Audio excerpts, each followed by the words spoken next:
Mong PBMA? Philippine Bidibulit Missionary Association. Divert. Pailalim. Pailalim. Ang PBMA. Philippine Bidibulit Missionary Association. Incorporated. So, asosasyon. Ang PBMA. So, ganito. So, hindi mo ma-divert pailalim. Okay.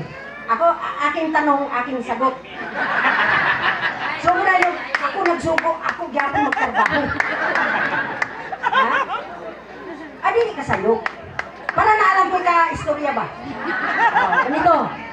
PBMA, Pilipinas, Bayan kong Maharlika. Ano na? Nalibre na kita sa IB.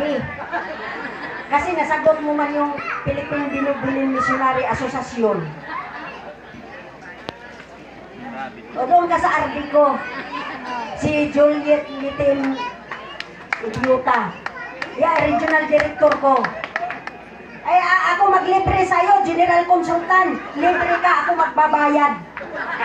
Palista ka dyan. Punta ka bukas kang Engineer Villapando, fill up ka bayodita.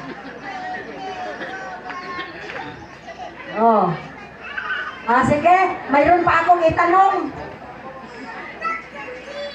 Kinsang makatubag adtong puyangi nga gihimo og San Jose? Unsa nga tuig? Puyangi gihimong San Jose. Libre gyapon sa ID.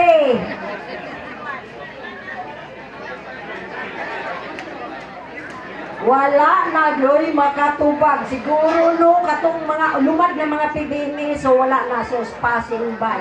1972. First reunion ng PBMA. 1972, December 10, alas 12 ng gabi, niladlad, kumbaga binutuhan ng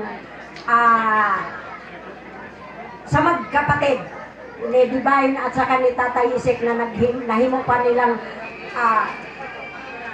tubag, nagtinubagay pa sa stage.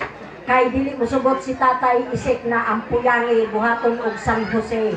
Ngayon, nasabi ni Divine, ang San Jose, San is adlaw. Ang Jose yung amahan natin, so San Jose. Ngayon, palakpak mga tao, sabi palakpak. Hindi pa nga ako natapos na malakpak na.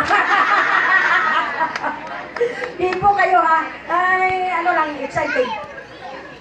Ayun, sabi, sino mang palakpak sa puyangi? Uy, may namalakpak! Walang namalakpak tayo na yun kahit isa. Ngayon, pag sabi ni Divine, sinong mamalakpak sa San Jose? Lahat kami namalakpak. Naminaw. Hindi mo ano agi.